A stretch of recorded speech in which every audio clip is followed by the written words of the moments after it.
ओम नमो भगवते वासुदेवाय। ओम नमो भगवते वासुदेवाय। ओम नमो भगवते वासुदेवाय।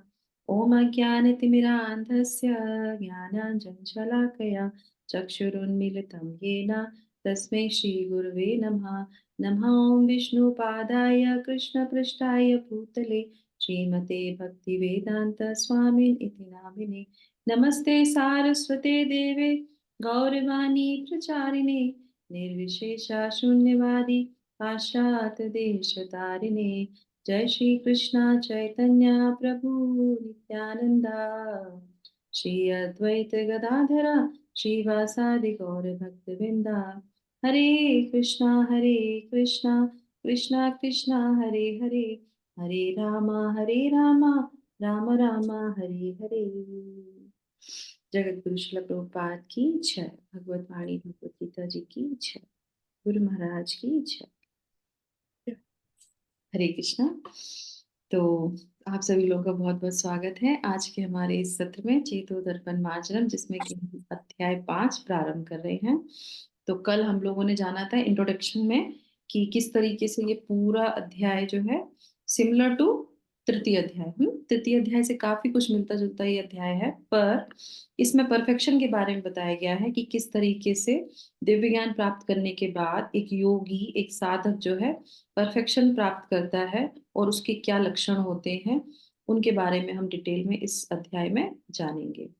और जो अर्जुन की जो प्रश्न था, एक भ्रम में वो आए कि आप मुझे एक ही चीज क्यों नहीं बता रहे हैं, तो उसका विवरण हम लोग 1 से लेकर 6 तक के श्लोकों में जानेंगे। ठीक है, तो प्रारंभ करते हैं आज हम अपना श्लोक संख्या 1। तो ये जो प्रश्न अर्जुन इस श्लोक से करेंगे, अध्याय प्रारंभ करेंगे एक श्लोक से, ये उन्होंने पहले भी प्रश्न किए हैं। किस किस में किए हैं, तो वो भी हम आज पढ़ेंगे। ठीक है, सेम जैसा सेम ही कुछ प्रश्न पहले भी पूछे उन्होंने। द्वितीय अध्याय में पूछा है, तृतीय अध्याय में पूछा है, और उसके बाद जो है ये हमारे 5वें अध्याय। तो अध्याय 5, कर्मयोग कृष्ण भावना भावित कर्म।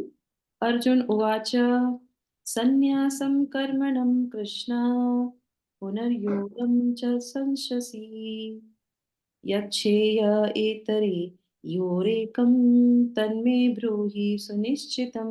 तो निश्चित हो क्या, आप मुझे बताइए। तो अर्जुन ने कहा, हे कृष्ण, पहले आप मुझसे कर्म त्यागने के लिए कहते हैं और फिर भक्ति पूर्वक कर्म करने का आदेश देते हैं। क्या आप अब कृपया करके निश्चित रूप से मुझे बताएंगे कि इन दोनों में से कौन सा अधिक लाभप्रद है। ठीक है, तो शुरुआत करते हैं। तो आज जो है पढ़ेंगे कौन, भगवत गीता। कृपया करके आप सब लोग अपने अपने खोल के रखिए जो है वीडियोस। तो सुदेशना माता जी ने खोल रखा है। सुदेशना माता जी, आप जी पढ़िए। माता जी। ट्रांसलेशन। जी माता जी, हरे कृष्ण। तात्पर्य जगत गुरु श्रील प्रभुपाद की जय। भगवत गीता के इस पंचम अध्याय में भगवान बताते हैं कि भक्ति पूर्वक किया गया कर्म शुष्क चिंतन से श्रेष्ठ है।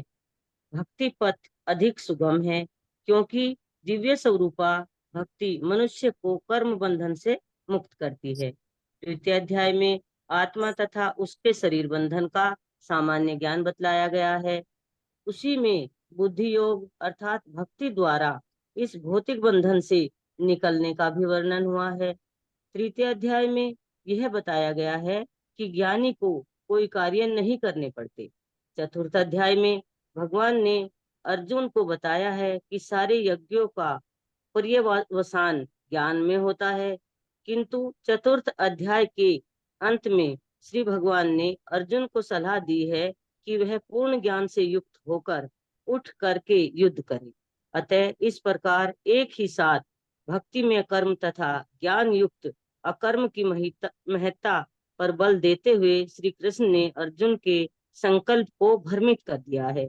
अर्जुन यह समझता है कि ज्ञान में संन्यास का अर्थ है इंद्रिय कार्यों के रूप में समस्त प्रकार के कार्यकलापों का परित्याग, किंतु यदि भक्ति योग में कोई कर्म करता है तो फिर कर्म का किस तरह त्याग हुआ। दूसरे शब्दों में वह यह सोचता है कि ज्ञान में संन्यास को सभी प्रकार के कार्यों से मुक्त होना चाहिए, क्योंकि उसे कर्म तथा ज्ञान असंगत से लगते हैं। ऐसा लगता है कि वह यह नहीं समझ पाया कि ज्ञान के साथ किया गया कर्म बंधनकारी न होने के कारण अकर्म के ही तुल्य है। अतएव वह पूछता है कि वह सब प्रकार से कर्म त्याग दे या पूर्ण ज्ञान से युक्त होकर कर्म करे। हरे कृष्ण। थैंक यू माता जी, हरे कृष्णा। तो अब आपके लिए प्रश्न यहाँ पे आता है। जैसे अभी हम लोगों ने तात्पर्य सुना, सब लोग सुन रहे हैं, जिन्होंने जिन्होंने कैमरा खोल रखा वो तो जब अवश्य ही सुन रहे हैं, है ना। Thank you so much Sudeshna माता जी। तो यहाँ पे जो है, अध्याय 4 में भगवान ने कहा था कि आत्मा का विनाश हो जाता है। किससे हो जाता है आत्मा का विनाश? कौन बताएगा? लास्ट में बोला था कि इस चीज से आत्मा का विनाश हो जाता है, वो व्यक्ति का विनाश हो जाता है, सब कुछ विनाश हो जाता है। किस चीज से हो जाता है विनाश लास्ट अध्याय में? हम्म तभी तो समझ में आएगा कि 5वें अध्याय में किस चीज के लिए बोल रहे हैं। जल्दी जल्दी जल्दी बताइए, हरे कृष्ण। किस चीज का हो जाता है विनाश? हम्म संशय आत्मा। नाम नहीं करते माता जी। संशय आत्मा, जो संशय। संशय करते हैं उनका क्या हो जाता है? कंप्लीट विनाश हो जाता है। तो अर्जुन संशय नहीं रखना चाहते थे, इसीलिए यहाँ पे क्या करते हैं, वो अपने संशय का समाधान करते हैं। हम भी जब भक्ति जीवन में आते हैं तो कई सारे संशय हमारे अंदर होते हैं। जपा करें कि नहीं करें, कृष्ण को माने कि नहीं माने, लहसुन प्याज छोड़े कि नहीं छोड़े, क्या क्या करना है। नहीं, संशय रखना आध्यात्मिक जीवन में प्रगति करने के लिए आपको जो है बाध्य करेगा, रोकेगा आपको। आप उसमें प्रगति नहीं कर सकते। तो संशय कभी भी नहीं रखना चाहिए। जो लोग भी संशय रखते हैं भगवान बिल्कुल भी उसको पसंद नहीं करते हैं। तो इस तरीके से अर्जुन को जब ये बात समझ में आती है चतुर्थ अध्याय में कि संशय तो जो है बिल्कुल विनाश हो जाता है उसका, तो वो क्या करते हैं कि जो भी मेरे अंदर संशय आ रहा है उसको पूछ लेता हूँ। इसीलिए वो इस अध्याय में सबसे पहले अपने संशय पूछते हैं कि आपने इतने सारे चीजें बता दी जो मुझे समझ में नहीं आ रही, अब बताओ एक करना है। तो कौन सी चीज उनको समझ में नहीं आई, क्या करना है क्या नहीं करना है? आप लोगों को समझ में आ रहा है कि भगवान ने क्या क्या बता दिया अभी तक? द्वितीय अध्याय में क्या बताया, तृतीय अध्याय में क्या बताया, चतुर्थ अध्याय में क्या बताया, अब क्या बताने जा रहे हैं? कुछ है संशय है? सब समझ में आ गया, क्लियर? हम अर्जुन जैसे नहीं है, हमको सब समझ में आ जाता है। अर्जुन को समझ में नहीं आया था। अर्जुन को क्यों नहीं समझ में आया? अर्जुन क्यों ऐसे बोल रहे हैं? अर्जुन को समझ में नहीं आ रहा क्योंकि वो योग माया की वजह से ऐसा हो रहा है। हमारे लिए हो रहा है कि तुम लोग को संशय ना हो। अब हम लोग को तो कोई क्वेश्चन ही नहीं आता, तो हमको क्या समझ में आएगा?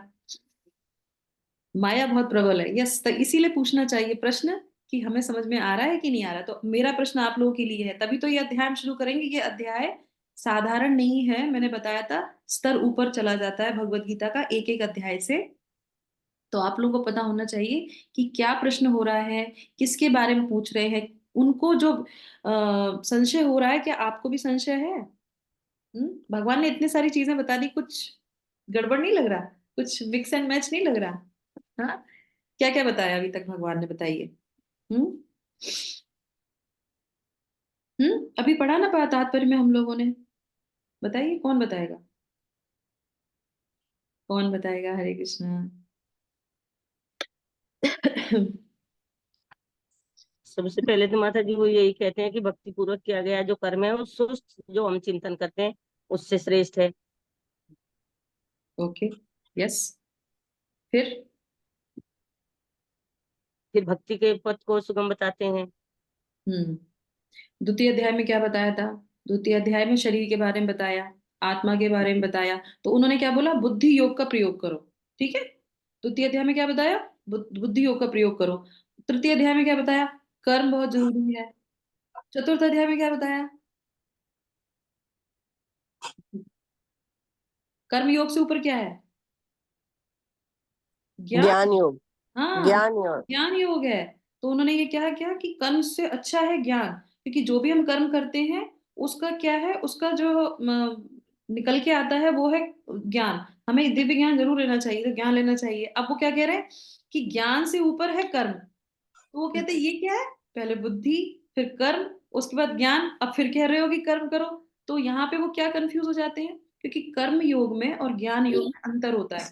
तो कर्म योग में क्या है, कर्म योग में अपनी इंद्रियों को जो है लगाना ही लगाना है ना। पर ज्ञान योग में इंद्रियों को जो है कंट्रोल करके अपना जो है शुष्क चिंतन, कुछ नहीं करना होता। तो तीन तरीके से ये विभाग जो है कार्य करता है, कर्म योग, ज्ञान योग और भक्ति योग। अब बताइए तीनों में क्या अंतर है? कर्म योग, ज्ञान योग और भक्ति योग में क्या अंतर है? हम्म। Action, knowledge, and hmm. again karma, but karma with bhakti. हम्म। तो अगर हम आपसे पूछें कि आपका आचरण कौन सा है, आप कर्म योग में आते हैं, आप जो है आपको करना अच्छा लगता है, कर्म योग अच्छा लगता है करना, आपको ज्ञान योग अच्छा लगता है कि आपको भक्ति योग अच्छा लगता है, तो कैसे जज करेंगे कि हमारे अंदर किस चीज का समन्वय ज्यादा है या हमारा आचरण उस तरीके का है? बताइए कैसे समझेंगे? अभी अगर आप ध्यान लगा रहे हैं आपकी चैंटिंग में, अपने ग्रह जो विग्रह है घर के अंदर में उसकी साज सजावट देख रहे हैं, तो आप भक्ति की तरफ है। भक्ति की तरफ है, ओके। और कर्म? और एक्शंस तो आ ही रहे हैं साथ साथ, क्योंकि भक्ति को सपोर्ट चाहिए एक्शन से। अगर भक्ति में सपोर्ट नहीं है एक्शन से, तो आप वो काम कर ही नहीं रहे। तो ठीक। कर्म के साथ साथ आप अपना ज्ञान भी बढ़ा रहे हैं। You want to gain knowledge, plus you want to do the action for God, which is your seva. Again, that seva is not only for God, it's seva also for your associates and your devotees, that you take the team with you. Very Hare nice. Krishna. Very very, बिल्कुल बिल्कुल सही माता जी ने बताया कि कर्म करना हमारा स्वभाव है। इंद्रियां है ना, हमारी पांच कर्मेंद्रियां हैं, पांच ज्ञानेंद्रियां, सब कर्म करती हैं। कोई भी इंद्री बिना कर्म के नहीं रह सकती है ना, किसी न किसी में एंगेज रहेगी। तो कर्म करना तो हमारा स्वभाव रहता है। पर कर्म योगी कौन होते हैं? जिनका हमेशा ज्यादा से ज्यादा कर्म करने में जिनको बहुत मन करता है। जैसे बोलो कि आप ना श्लोका पढ़ लो और थोड़ा सा भागवतम सुन लो, अरे रे नहीं, आप कोई सेवा बता दो, हम तो साके सेवा करेंगे, हमको यहाँ पे बैठे ना भागवतम सुनने मन नहीं करता। तो क्या है, वो व्यक्ति का आचरण ज्यादा क्या है, कर्म की तरफ है, क्योंकि वो ज्यादा कर्म करना पसंद करता है। ज्ञानी क्या होता है, हमें किसी भी चीजों में से कोई आसक्ति नहीं है, हम सिर्फ जो है सिर्फ शांति में ध्यान लगाना चाहते हैं, फिलोसफी सुनना चाहते हैं, जिसको कह दो कि पढ़ना चाहते हैं, बस खत्म, सेवा नहीं करना चाहते। तो वो शुष्क हो जाता है। क्या हो जाता है? शुष्क हो जाता है। तो इसीलिए श्रील प्रभुपाद ने क्या बोला है कि हमको शुष्क नहीं बनना है, हमको क्या करना है, भगवत गीता के अनुसार हमको क्या करना चाहिए, हमको कर्म करने हैं जो हम करते हैं स्वाभाविक रूप से, और भगवान के लिए करने हैं। तो इसीलिए अर्जुन क्या कहते हैं, हमें युद्ध नहीं करना। तो वो कहते क्यों नहीं करना युद्ध तुमको? तो बोले शांति ज्यादा अच्छी है, ज्ञान योग ज्यादा अच्छा है, ज्ञान योग अभी हमने ले लिया दिव्य ज्ञान, तो शांति लेनी है। तो वो कहते हैं कि नहीं, भक्तिमय कर्म हमको करना चाहिए। तो क्या है, कर्म संन्यास योग। ठीक है, तो कर्म संन्यास योग, तो इसके बारे में भगवान जो है इस अध्याय में उनको समझाना प्रारंभ करते हैं कि ये जो है वो है। अब इसके बाद आ जाते हैं यहाँ पे, थोड़ा सा कुछ थोड़ी सी चीजों को यहाँ पे समझने का प्रयास करेंगे। तो ये तीन ये जो प्रश्न है ये तीन श्लोकों में और बताया गया है। तो श्लोक संख्या 2.7 खोल लीजिए एक माता जी, उसका जो है सिर्फ श्लोक का मीनिंग पढ़िए। 2.7 किसने खोला?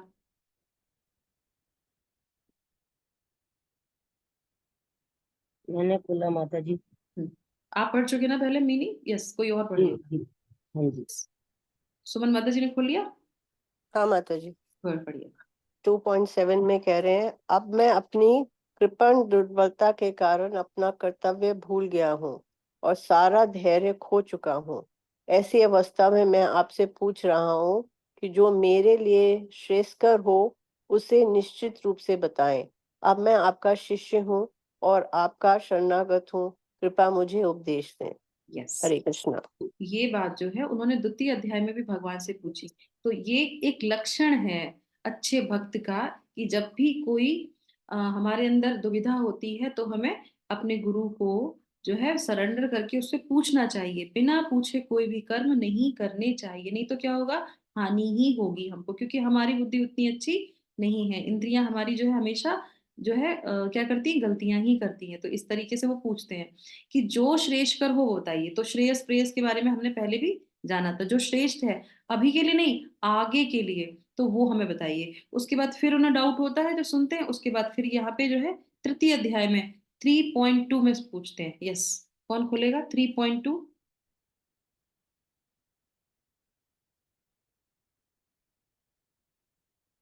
3.2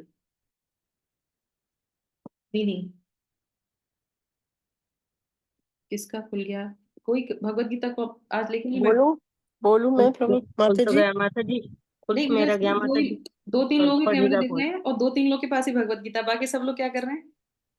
अरे यस। हरे कृष्णा। हाँ, कोई और पढ़। आपके आपके माता हरे कृष्णा व्यामाश्र। माता जी, मैं बोलूं? इंदु हाँ माता। बोलिए। यस, पढ़िए। हरे कृष्णा माता जी, जगत गुरु शिला प्रभुपाद की जय। आपके व्यय मिश्रित अनेक अर्थ उपदेशों से मेरी बुद्धि मोहित हो गई है, अतः कृपा करके निश्चय पूर्वक मुझे बताएं कि इनमें से मेरे लिए सर्वाधिक श्रेयस्कर क्या होगा। हरे कृष्ण। तो वहां पे भी उन्होंने ये क्या पूछा कि जो मेरे लिए सर्वाधिक जो है श्रेष्ठकर है वो मुझे निश्चित रूप से बताइए। फिर उसके बाद यहाँ पे फिर से वही चीज पूछ रहे हैं कि अब मुझे इनमें से सबसे अधिक जो है लाभप्रद क्या है वो बताइए। तो हमें उस मार्ग पे जाना चाहिए जो हमारे लिए लाभप्रद हो। तो अब भगवान क्या बोल रहे हैं? बुद्धि का उपयोग करना है, कर्म करने हैं, ज्ञान अर्जित करना है, और उसके बाद इन सबको लेके क्या करना है? इन सबको लेके क्या करना है? सबके भगवान साथ की कर्म मार्ग करना चल। है माता जी। जी, मार्ग पे चलना, यस। कर्म करना है। तो इसीलिए भगवत गीता का ये क्या है? ये आधार है। भगवत गीता का यही आधार है कि आपको कर्म करना है, आपको सन्यास लेना है, और सन्यास के साथ साथ क्या करना है? आपको जो भी है वो भगवान के लिए योग करना है। और इसी यही इस अध्याय का और ये पूरी भगवत गीता का सार निकल के आता है। क्या करना है? कर्म, सन्यास, योग, यही भगवत गीता सिखाती है हमको। ठीक है, तो यहां से ये चीज अगर हम अपने दिमाग में रखेंगे, बहुत लोग कहते हैं भगवत गीता में ये बताया है, ये बताया है, ये ले लो, वो ले लो, पर एक्चुअल में देखा जाए तो अर्जुन ने शुरू से ये चीज बताई और भगवान ने उनको जो श्रेष्ठ कर है वो बताया। क्या? कि तुम कर्म करो, कर्म नहीं छोड़ने हैं, दूसरा तुम्हें क्या करना है? संन्यास लेना है। तो हम इसको थोड़ा सा समझ लेते हैं। ठीक है, तो सबसे पहले जो है कर्म, संन्यास और योग। तो कर्म में क्या आता है? कर्म में हमेशा हमें ड्यूटीफुल रहना चाहिए। तो हमने द्वितीय अध्याय में जाना था कि हमारी 2 ड्यूटीज होती है। कौन सी 2 ड्यूटीज होती है? बताइए, कौन बताएगा? 2 ड्यूटीज, 2 धर्मा। कौन से 2 धर्मा? स्वधर्म कर्म और अकर्म माता जी। स्वधर्म और नित्य धर्म। नित्य धर्म। Very good. तो नित्य धर्म तो नित्य धर्म हो गया, वो तो भगवान के लिए है ही जो हमें करना है। तो स्वधर्म, तो स्वधर्म में क्या आ जाता है? वर्ण और आश्रम। ठीक है, तो मैं पहले से कनेक्ट करते हुए इस अध्याय पे लेके आ रही हूँ आपको, जिससे कि कोई कंफ्यूजन ना रहे। तो वर्ण और आश्रम के अनुसार, अपने स्वभाव के अनुसार हमको क्या करना चाहिए? अपने नित्य कर्म करने चाहिए, और उसके बाद क्या करना चाहिए? ड्यूटीफुल रहना चाहिए, कभी भी अपनी चीजों को छोड़ना नहीं चाहिए। और फिर सन्यास पे आ जाते हैं। तो सन्यास का मतलब क्या है? चोला धारण कर लिया, कंठी ले ली और भाग गए? नहीं, सन्यास का मतलब है, अर्जुन को सिखाना चाह रहे हैं कि छोड़ना नहीं है, आपको जो है डिटैच रहना है, किसी भी चीज में आसक्ति नहीं रहनी है। और ये कैसे होगा? जब आप इसको जो है भगवान में सुपुर्द कर देंगे। तो किसी भी चीज से निरासक्ति हम तब आ सकते हैं अपने अंदर, निरासक्त तब हो सकते हैं जब हमें किसी चीज से आसक्त हो। तो भगवान कहना चाहते हैं कि अपने स्वभाव को, अपने स्वधर्म को बिना निरासक्ति के साथ भगवान में आसक्त रह के करो। समझ में आया? हम्म। तो हमको क्या करना है? ड्यूटीफुल रहना है, डिटैच रहना है, और डिवोशनल एक्टिविटी में उसको करना है। ठीक है, और उसके बाद जो है यहाँ पे आ जाता है कि जैसे कि ये भौतिक चीजों से जो है वो, भौतिक चीजों से वो निरासक्त रहता है और आध्यात्मिक चीजों में वो आसक्त हो जाता है। अब हमें वो ही अच्छा लगेगा, उस व्यक्ति को वो ही अच्छा लगेगा जो भक्ति के लिए अच्छा है। जो भौतिक समाज, जो भौतिक चीजों के लिए जो अच्छा है वो उसको अच्छा नहीं लगेगा। तो ये यहाँ पे अप एंड डाउन का यहाँ पे चरण शुरू हो जाता है। तो इसको भगवान जो है इस अध्याय में बताते हैं। तो हमारे भौतिक जीवन के लिए क्या क्या चीज बहुत इंपॉर्टेंट है? हमारे भौतिक जीवन के लिए क्या बहुत इंपॉर्टेंट है? घूमना फिरना, पैसे इकट्ठे करना, मकान बनाना। यही है ना? यही है ना लक्ष्य? अच्छी एजुकेशन चाहिए, घर बना। ये हो गया। अब हमारे आध्यात्मिक जीवन के लिए सबसे अच्छा क्या है? शुरुआत करेंगे तो कैसे करेंगे आध्यात्मिक जीवन में? भक्ति ज्ञान से। And association. Hmm yes Veena माता जी क्या बोल रही हैं? भक्ति से माता जी। भक्ति क्या है? क्लास में नहीं आना, टेम्पल नहीं आना, यही है नहीं भक्ति? माता जी, जो भौतिकवाद में ज्यादा घुसे हुए हैं ना माता जी, इसलिए बार बार भागते हैं टेम्पल से उसके। भक्ति का मतलब क्या है? भक्ति का मतलब है कि सुबह उठ के जपा करना। दुनिया तो ऐसे ही चलती जाएगी, साल 2 साल ऐसे ही निकल जाएंगे, अगर हम नहीं आएंगे जपा करने तो हम जपा नहीं कर सकते। अगर हम भगवत गीता के सत्र में नहीं आएंगे, हम भगवत गीता नहीं पढ़ पाएंगे। क्यों? क्योंकि ये भौतिक संसार बना ही ऐसा है। तो इसीलिए भक्ति का सबसे पहला रूल क्या है? श्रवणम कीर्तनम विष्णु। वेरी नाइस सुमित प्रभु जी। तो ये 3 चीजें अगर अपने जीवन में हम धारण कर लेते हैं, क्या है? श्रवणम जो है, हमको श्रवण करना चाहिए भगवान के नाम का, भगवान के जो है भगवत गीता का। और उसके बाद कीर्तन, जो हम सुबह जपा करते हैं, जो हम कीर्तन करते हैं वो। और उसके बाद है सेवा। ये 3 चीजें हमें अपने जीवन में रखनी ही चाहिए। अगर हम ऐसा नहीं करते हैं तो फिर कोई फायदा नहीं भक्ति का। फिर हम कहने के लिए कंठी धारण करेंगे, तिलक लगाएंगे, फिर हम भक्त नहीं हैं। पहले 3 नियम कि हमको डेली सुबह उठ के, जितने बजे भी उठते हैं आप, उससे कोई फर्क नहीं पड़ता। आप जल्दी उठते हैं तो बहुत अच्छी बात है, सत्व गुण में रहते हैं। उठने से आप सबसे पहले भगवान के नाम का जप कीजिए। उसके जो हम कीर्तन करते हैं वो श्रवण कीजिए, थोड़ा सा जो है भगवत गीता पढ़िए और सुनिए उसको। और उसके बाद जो है भगवान की सेवा कीजिए, मंदिर जाइए। मंदिर में जाके, चतुर्मास शुरू हो रहा है, बहुत से लोगों ने कल से शुरू कर दिया, तो मंदिर में जाके भगवान की प्रदक्षिणा कीजिए, भगवान की सेवा कीजिए। तो इससे आपकी चित्त शुद्धि होगी। नहीं तो क्या होगा? कुछ भी नहीं होगा। जैसे पहले थे वैसे ही अभी है। जब टाइम मिलेगा तब मंदिर जाएंगे, नहीं तो हम नहीं जाएंगे, घर में बैठ के आराम से अपना काम करेंगे। कुछ नहीं होने वाला इससे। तो इस तरीके से ये चीजें ही इसमें समझाई जा रही हैं, ठीक है। और उसके बाद जो है सबसे अच्छा यहाँ पे क्या है कि जो संशय नहीं रखा है। और चैतन्य महाप्रभु, चैतन्य महाप्रभु कौन है? हमारे कलयुग के अवतार हैं। तो उन्होंने हमें क्या दिया है? कलयुग में हमें क्या करना चाहिए? हरे कृष्ण महामंत्र माता जी। हरे हरे नाम हरे नाम हरे नाम केवलम। केवलम क्यों दिया है ये? तो हाँ, क्यों दिया हरे कृष्णा महामंत्र? कुछ और भी तो दे सकते थे। महावदन्याय हैं, वो भगवान स्वयं कृष्ण है और इतने कृपालु हैं कि उन्होंने कहा है कि यही करना है खाली, हमको वो ही नहीं करना आता। तो इसीलिए जो सबसे, तो सबसे भगवान से पूछ रहे हैं कि जो सबसे श्रेष्ठ हो तो वो। तो चैतन्य महाप्रभु ने सबसे श्रेष्ठ क्या दिया दवा हमको? हरि नाम। तो यही हमको करनी है, ये हमारे लिए क्या है? सबसे श्रेष्ठ है। तो किसी पंथ में, किसी समुदाय में, कुछ भी हो, कोई भी आदमी कहते हैं क्यों हरे कृष्णा मंत्र करना? क्योंकि स्वयं भगवान कृष्ण ने हमारे लिए कलयुग के लिए सबसे श्रेष्ठ जो हमारे लिए है वो बताया है। तो इसीलिए हरे कृष्णा मंत्र करना ही चाहिए, भक्तों का संग करना ही चाहिए। नहीं रहेंगे भक्तों के संग तो कभी भी हम भगवान के नाम को जप नहीं कर सकते, ठीक है। तो इसी तरीके से ये हमारा यहाँ पे हो जाता है। अब आ जाते हैं यहाँ पे कि जो है तात्पर्य में लास्ट में जो है, जो एक बार और मैं इसको बोल देती हूँ कि यज्ञों का पर्यवसन ज्ञान होता है। तो लास्ट चैप्टर में जो यज्ञ समझे थे उसका पर्यवसन क्या है? कि वो ज्ञान होता है जो भी हम कर्म करते हैं। और उसके बाद जो है यहाँ पे वो बोलते हैं कि कर्म तथा ज्ञान असंगत से लगते हैं। क्यों कर्म और ज्ञान असंगत कैसे लगते हैं? बताइए, कौन बताएगा? कर्म और ज्ञान असंगत कैसा है? क्या अंतर होता है इसमें, कर्म और ज्ञान में? हम्म शुरू में अगर चीजें समझ में आ जाएंगी आपको तो फिर आगे चैप्टर समझने में आसानी होगी। इसीलिए मैं कुछ चीजें जो क्लिष्ट है, जो नहीं समझ में आती हैं, वो मैं आपको बार बार इसी चीज पे पॉइंट कर रही हूँ, कोई कथा नहीं बोल रही। इसीलिए बताइए क्या है असंगत? क्या है? शिला प्रभुपाद बोल रहे हैं यहाँ पे, दूसरे शब्दों में वह यह सोचता है कि ज्ञान में संन्यास को सभी प्रकार के कार्यों से युक्त होना, मुक्त होना चाहिए, क्योंकि उसे कर्म तथा ज्ञान असंगत से लगते हैं। ज्ञान इज नॉलेज हम्म एंड कर्म इज एक्शन। यस ज्ञान तुम किताबें पढ़ के कर सकते हो, पर एक्शन ही नहीं किया तो फिर वो ज्ञान का कोई मतलब ही नहीं है। सेवा तो की नहीं तुमने। यस, वेरी नाइस, यही पॉइंट है।